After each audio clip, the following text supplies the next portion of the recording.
Igreja Boa noite, igreja.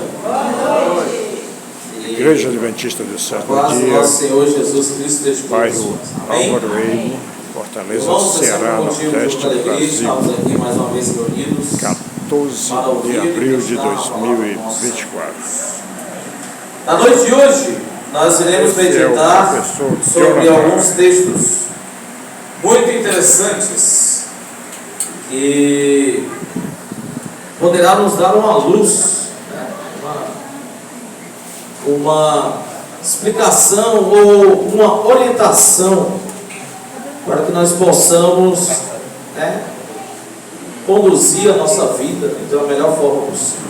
Irmãos, vocês me permitem eu me aproximar um pouco mais? Acho que ali fica muito distante, certo? Então eu vou me aproximar aqui um pouco, mais com a microfonia, né? Mas vai dar tudo certo, vai mesmo. Irmãos, quantos aqui são adventistas de berço ou que são adventistas? Essa é a pergunta. Quantos aqui são adventistas? Levanta a mão. Pronto. Nós temos alguns irmãos visitantes, pelo visto, né? Não levantaram a sua mão, mas seja bem-vindo, tá? Na casa do nosso Deus, seja bem-vindo à nossa igreja. E o nosso objetivo aqui, irmãos, é estudar a palavra de Deus, e nós vamos extrair da palavra de Deus aquilo que verdadeiramente está escrito. Então nós possamos, aqui nesse momento, estudar um pouco sobre esse magnífico livro que está aqui nas mãos de cada um de nós. Tá bom? Irmãos, como bem sabemos, o mundo, como nós o conhecemos, como nós vivemos, certo? Às vezes eu costumo dizer que a gente tem a nossa vida, né, com os nossos afazeres, né, com as nossas metas para alcançar, né, com o nosso trabalho, nossa faculdade. Só que existe outro mundo também, do qual nós não vemos. Esse mundo, ele é conhecido como o mundo espiritual. No mundo espiritual, está acontecendo uma grande batalha, sim ou não? Sim. Essa batalha, o principal objetivo é exatamente a adoração. Certo? Então, ou seja, quem está em disputa, digamos assim? Bom, de um lado nós temos o Deus Criador do Universo, que morreu na cruz, e do outro nós temos Satanás e seus anjos. Onde?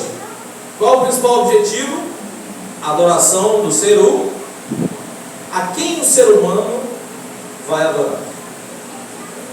E na passagem de Jesus Cristo aqui na terra, ele, na sua infinita sabedoria e também na sua infinita graça, ele nos deixou um texto bíblico que atravessou o tempo e chegou até os nossos dias. Significa que é um texto muito importante. Eu gostaria de convidar os irmãos a abrirem suas Bíblias no livro de João, capítulo 14, certo? O livro de João, capítulo 14. Esse é o texto o primeiro texto que nós vamos ler na noite desse domingo, tá bom? Livro de João, capítulo 14. Aí eu gostaria que os irmãos, nesse momento, estão com a Bíblia aberta, que os irmãos pudessem, junto comigo, fazer uma breve oração ao nosso Deus, tá bom? Oremos assim: Santíssimo Deus, grandioso Pai, Deus Criador dos céus e da terra, graças te damos, Senhor, por mais esse dia, graças te damos, Senhor, por mais esse domingo, e que nós possamos, Senhor Jesus, nesse momento, abrir a Tua palavra e o Teu Espírito Santo, ó Pai, possa nos conduzir para que o que nós iremos ler, ó Pai, seja compreendido de acordo com a Tua vontade. Nesse momento, ó Pai, esteja conosco para que nós possamos entender. É isso que eu te peço em nome de Jesus. Amém. Irmãos, livro de João, capítulo 14, verso muito conhecido por nós, sim ou não? Todo mundo sabe que está escrito em João, capítulo 14, primeiros versos, sim ou não? Sim. O que está escrito?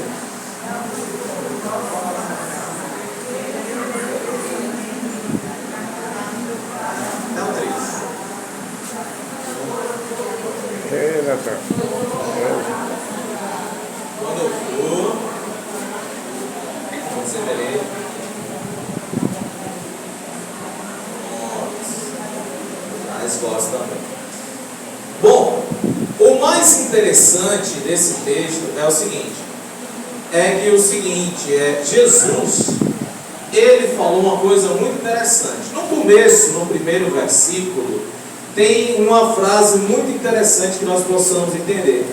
Não se turbe o vosso coração. O que seria, irmão, se turvar o coração? O que você acha? Você acha que é uma coisa boa? Sim ou não?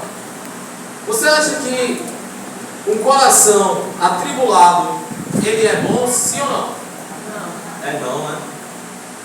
Por isso que Jesus diz o seguinte: meu irmão, meu filho, não se turbe o vosso coração. E aí Jesus, ele começa a dizer o porquê que você não deve ficar com o coração o quê? Atribulado. Ele começa dizendo o seguinte: crê em Deus, crê também quem?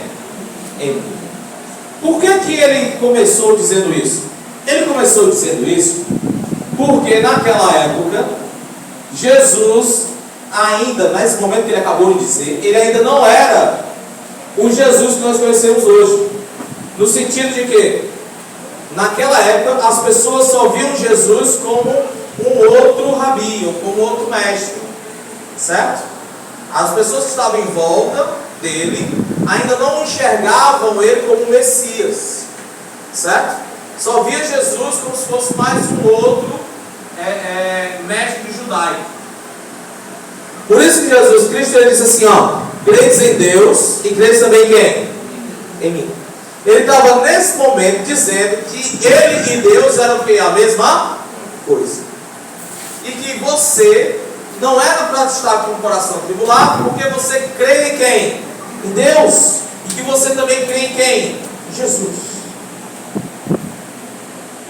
E aí ele começa, depois que ele diz isso, ele diz o seguinte: não se turbe o vosso coração, creis em Deus que também em mim. Na casa de meu pai há muitas o que, irmãos?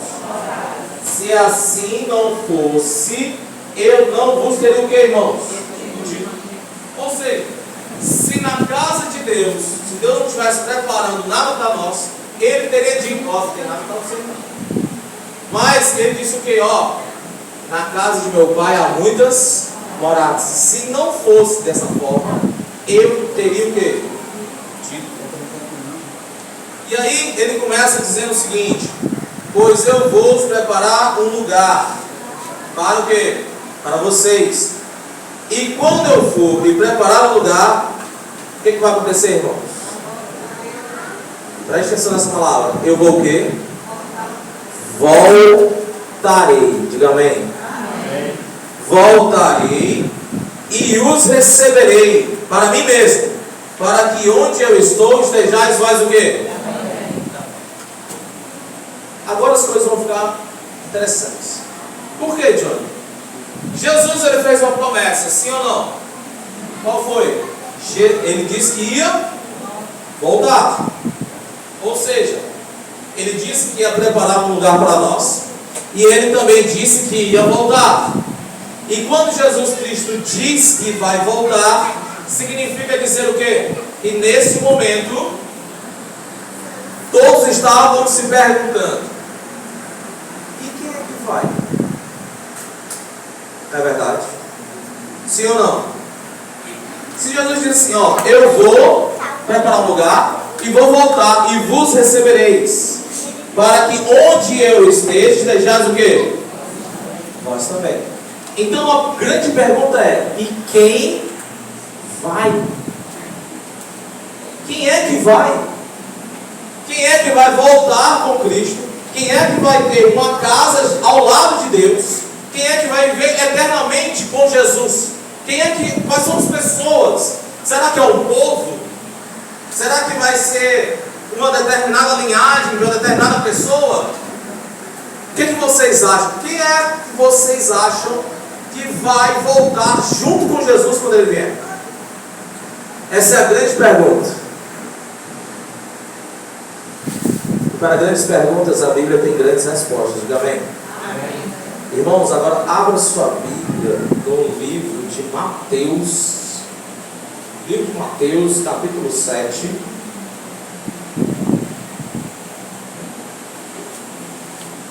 Igreja Adventista do Sétimo Dia do bairro Álvaro N, Fortaleza, Ceará, Nordeste, Brasil, 14 de abril de 2024.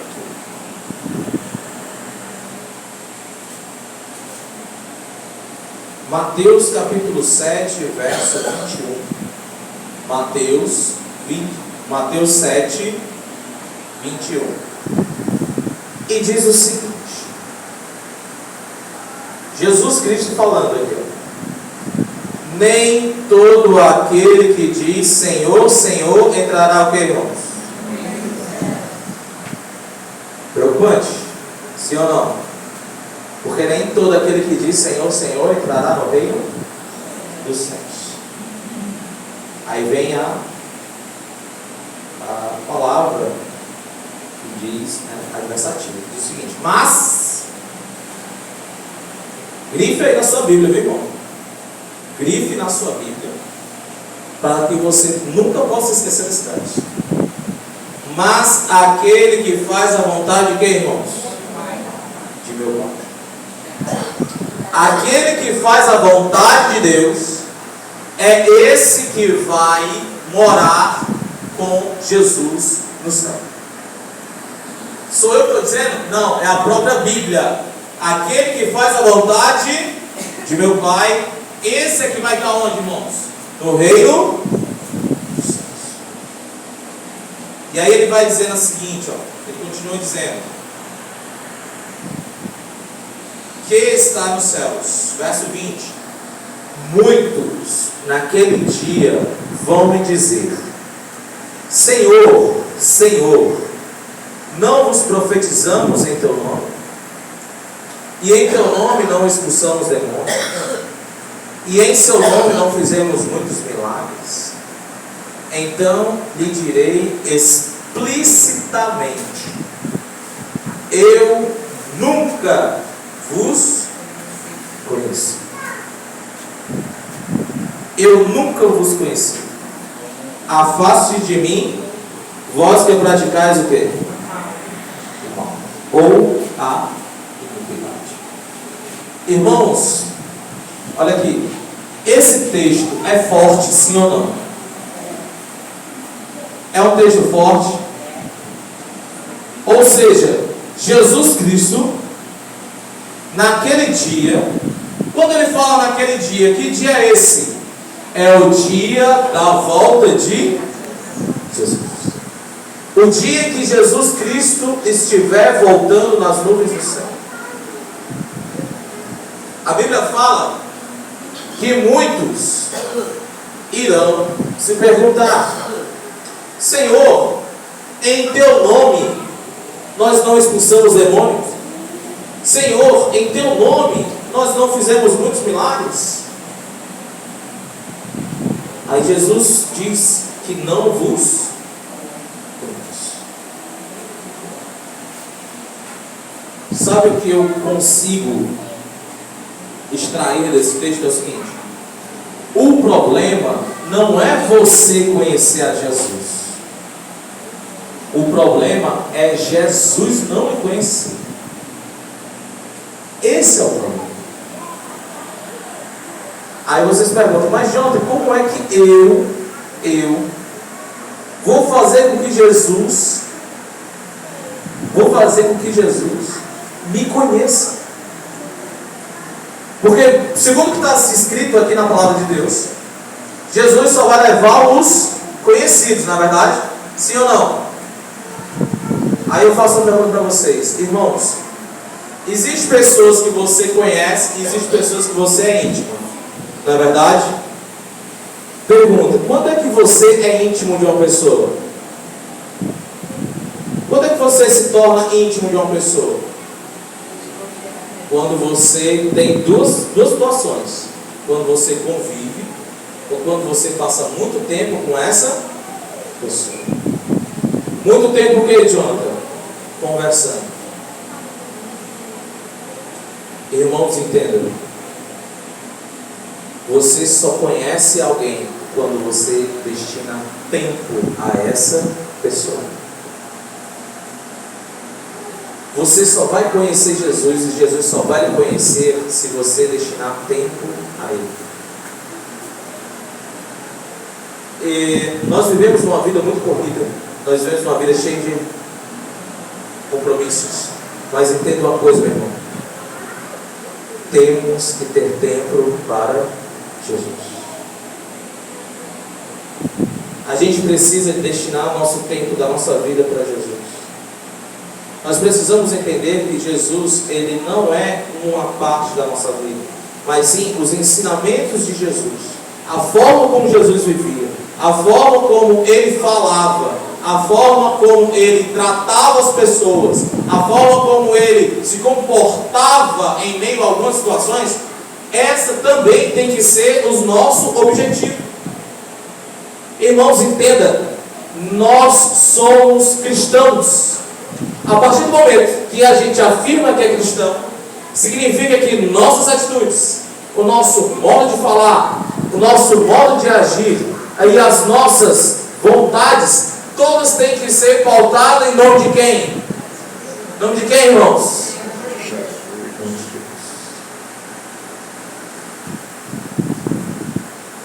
Sabe, quando a gente fala da vontade de Deus, quando a gente está falando de que o cristianismo tem que ser vivido, significa dizer que às vezes, irmãos, às vezes, nós temos que renunciar ao nosso próprio quê? Nosso próprio eu.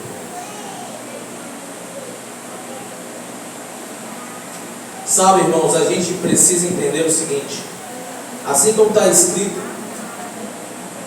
lá no livro de Mateus, é o seguinte, ó, cada um negue-se o quê? A si mesmo. Pegue a sua cruz e o quê? E me siga. Sabe, irmãos, a vida cristã, ela é uma vida, costumo dizer que você vive numa montanha russa. Porque tem momentos que você está muito forte espiritualmente. Tem momentos que nada lhe abala. Pode vir o que vier, você está ali junto de Cristo, segurando na mão dele ali, e nada lhe abala. Porque você está o quê? Forte, espiritualmente falando. Mas eu vou fazer uma pergunta. Toda vida é assim? Sim ou não? O ideal seria que fosse, né? O ideal. Mas toda vida é assim? Às vezes, nós, seres humanos, a gente fica fraco espiritualmente. Às vezes a gente vive com tantos problemas, com tantas coisas para resolver, com tantas coisas que tem prazo, que tem horário, que tem coisa para entregar, que às vezes a gente se esquece do que é importante. Mas diante do que é importante, o importante, meu irmão, é o seu, é a sua comunhão com Deus. Isso é importante. A sua comunhão com Deus tem que ser primordial na sua vida. John, mas isso não é fácil de fazer. Não é não. Eu falo isso porque é por experiência o quê? Experiência própria. Cada um de nós tem os seus afazeres. Mas entenda, meu irmão, a gente precisa tirar tempo para quem? Para Deus. Porque Jesus, ele tem que o quê? Que te conhecer. Jesus, ele tem que saber quem você é. Jesus, você precisa ser íntimo de Jesus. De onde, como é que eu consigo essa intimidade? Irmãos, a primeira coisa que você precisa fazer é ler a Bíblia. Leia a Bíblia. Ah, Jonathan, mas é porque tem palavras muito difíceis lá. Eu sei que tem. A Bíblia, como nós conhecemos, da linguagem de João Ferreira de Almeida, foi escrita, traduzida. Tem palavras difíceis, você tem. Mas é ali que Jesus Cristo fala com você. Amém? É lendo a Bíblia que você percebe a vontade de Deus na sua. É observando as histórias que aconteceram no passado, que você tira de lição para não cometer os mesmos erros ou para fazer as atitudes dos heróis da fé. Irmãos, a gente precisa entender que Jesus Cristo, Ele deixou a Bíblia para ser estudada. Sabe, quando a gente começa a ler a Bíblia, tem gente que gosta de ler de Gênesis a Apocalipse. Tudo bem, tranquilo. Mas sabe uma coisa? Leia a palavra de Deus. Se debruce sobre ela. E se você puder estudar a palavra de Deus, é melhor ainda. Porque existe uma diferença entre ler e estudar, né? Existe uma diferença. Faça isso, meu irmão. Sabe qual é a segunda coisa que você tem que fazer para criar intimidade com Jesus, para que Jesus possa lhe conhecer? E essa eu acho que é a primordial, além de você ler a palavra. É uma vida de oração. Amém? Você tem que ter uma vida de oração. Não existe bom relacionamento sem conversa. É ou não é verdade? Como é que você tem um bom relacionamento com seus colegas de trabalho se você não conversa com eles? Como é que você tem um bom relacionamento com seu cônjuge, ou com seu filho, ou com sua filha, ou com seus pais? Como é que você tem e diz que tem um bom relacionamento se você não conversa? Ou seja, se entre nós, seres humanos, precisa haver diálogo, imagine com quem? Deus. Aí é que tem que ter diálogo mesmo. Aí é que você tem que entender que a oração é o momento que você está falando com Deus. É o momento que você destinou para falar com Deus. Tem gente que só aciona Deus para reclamar, né? Faz Deus um saque, né? Só liga para reclamar. Mas tem gente que Deus liga, digamos assim, fala com Deus só quando está querendo pedir. Entenda, meu irmão? Relacionamento é tanto em momentos bons quanto em momentos que Deus, Ele está no mesmo canto quando você está passando tribulação, e Ele também está no mesmo canto quando você está tudo bem na sua vida. Sabia disso? Deus, Ele está no mesmo canto, no mesmo lugar. Há uma oração de distância. Há um momento em que você diz: não, agora eu vou falar com o meu Deus. Ah, Jonathan, mas eu tenho muita coisa para fazer. Ok, mas reserve um tempo para o quê? Orar a Deus.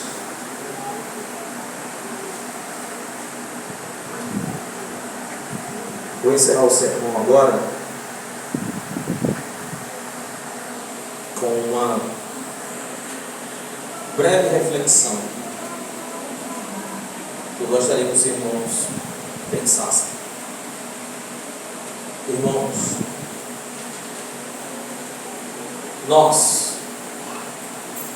somos muito emotivos. Às vezes nós somos muito passionais. E às vezes nós só queremos nos relacionar com aqueles que nós amamos, com aqueles que a gente tem um carinho, quando geralmente eles não estão perto de nós.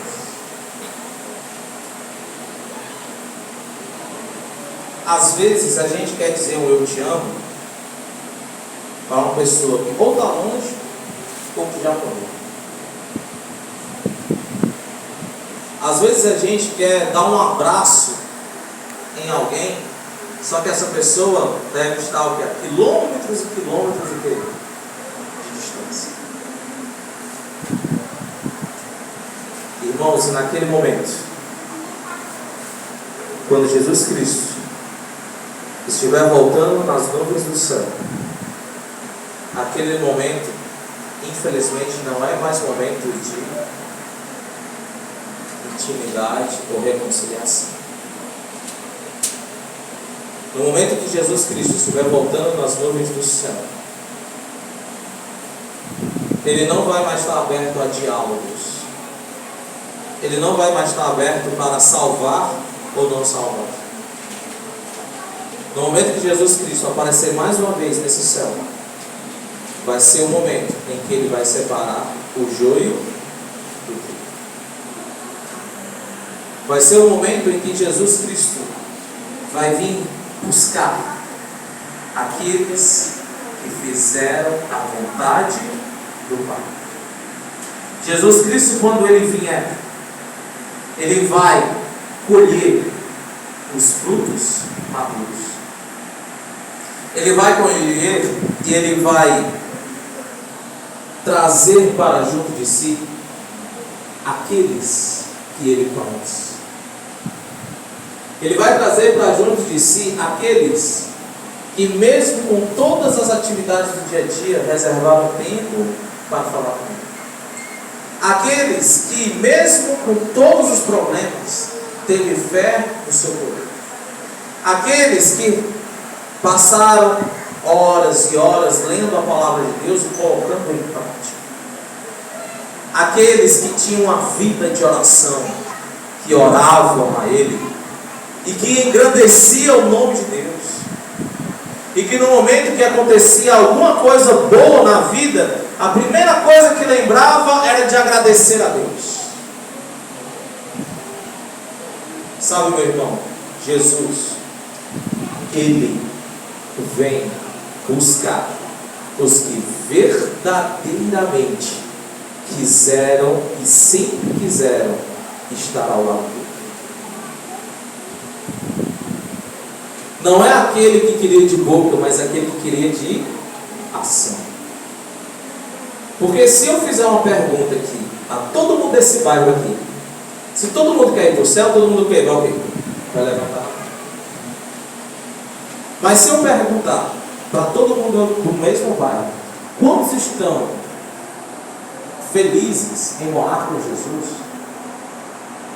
Eu acho que muitos vão refletir. Irmãos, entendam. Jesus Cristo, Ele te ama. Amém. E é muito. A gente, toda Semana Santa, a gente relembra o seu sacrifício, aquela coisa toda. E Ele te ama muito, muito, muito mesmo. Ele quer que você seja feliz. Ele quer poder te dar uma vida eterna. Mas Ele te ama tanto que Ele não te obriga. Ele não te obriga. Ele quer que você escolha, e que você escolha estar ao lado dele. Irmãos, na noite deste domingo, para muitos o começo da semana, né? Final, o primeiro dia da semana.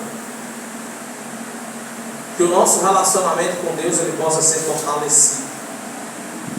Que o nosso relacionamento com Deus possa aumentar cada vez mais.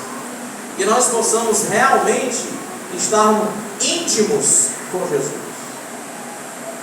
E a intimidade, como eu falei, vem através de convivência e diálogo. Quando você lê a Bíblia, é Deus falando para você. E quando você ora, é você falando com Deus. Então, meu irmão, tem que ter diálogo. Tenha diálogo. Porque todas as profecias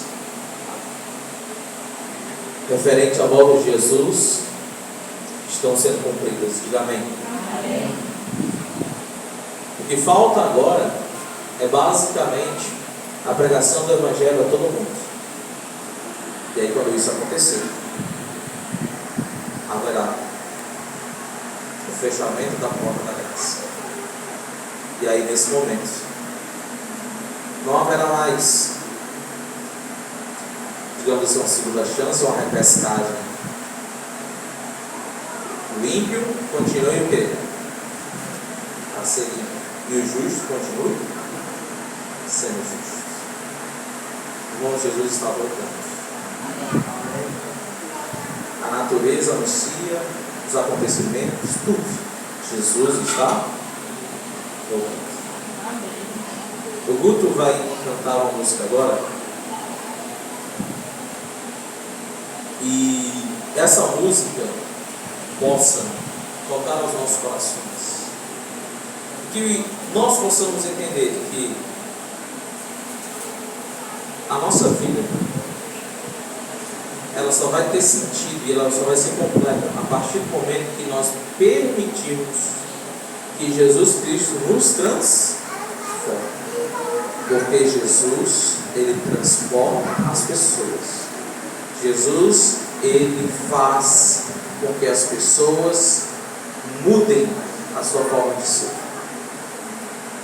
Que nós possamos ser espelho de Jesus Cristo aqui na terra, para que os outros, os nossos irmãos, que ainda não conhecem o amor de Cristo, possam, ao nos ver, notar que nós somos diferentes, e assim nós possamos ser instrumentos na pregação do Evangelho através do nosso testemunho. Irmãos, que eu desejo aos irmãos uma boa noite a todos, nesta semana maravilhosa, na presença do nosso Senhor Jesus Cristo. Amém. Valeu, Jesus.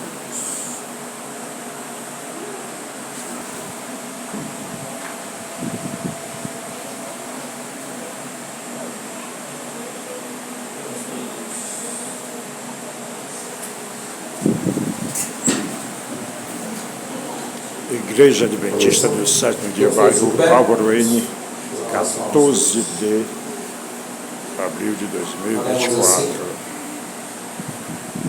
Santíssimo, grandioso e eterno Pai, Deus Criador dos céus e da terra, graças te damos, Senhor, por estarmos aqui reunidos, graças te damos, Senhor, porque o Senhor tem nos acolhido.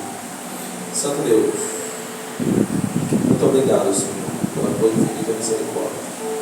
Muito obrigado, Senhor, pelo teu sacrifício. E muito obrigado, Senhor, porque o Senhor não desistiu da humanidade. Senhor, muito obrigado, Senhor, também porque o Senhor é paciente. E muito obrigado, Senhor, porque sabemos que sem ti nada somos. Senhor, neste momento, estamos em oração. E queremos, ó Pai, que o Senhor possa nos conhecer. Queremos, Senhor Jesus, ter uma intimidade contigo. É difícil, não é fácil, o Senhor sabe. Mas que nós possamos, ó Pai, reservar um tempo para estar contigo. Tempo de qualidade, Senhor.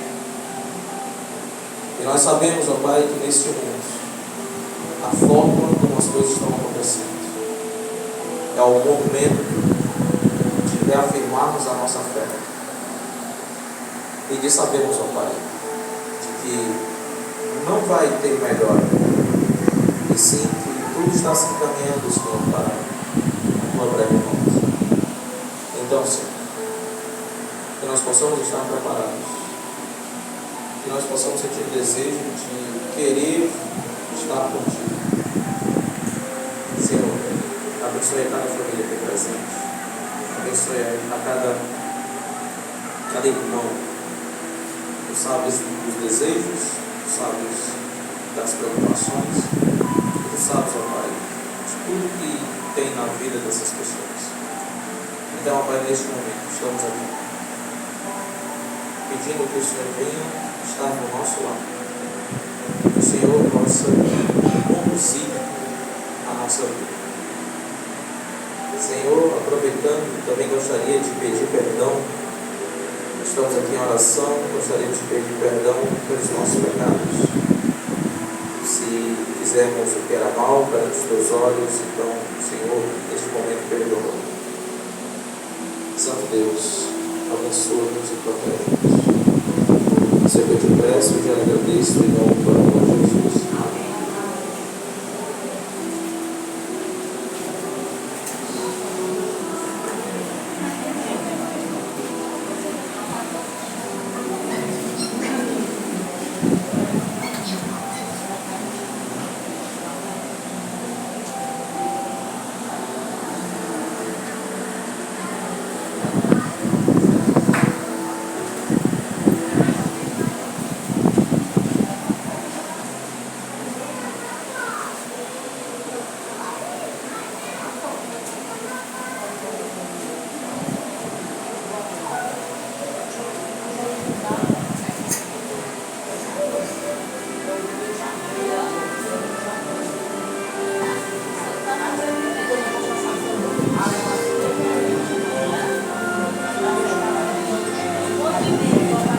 boa noite. Muito obrigado pela pregação, viu? Se você quiser ver a sua pregação, esse vídeo, vai estar no canal Afonso Floresta. Acesse o YouTube, digita Afonso Floresta, ok? Afonso Floresta.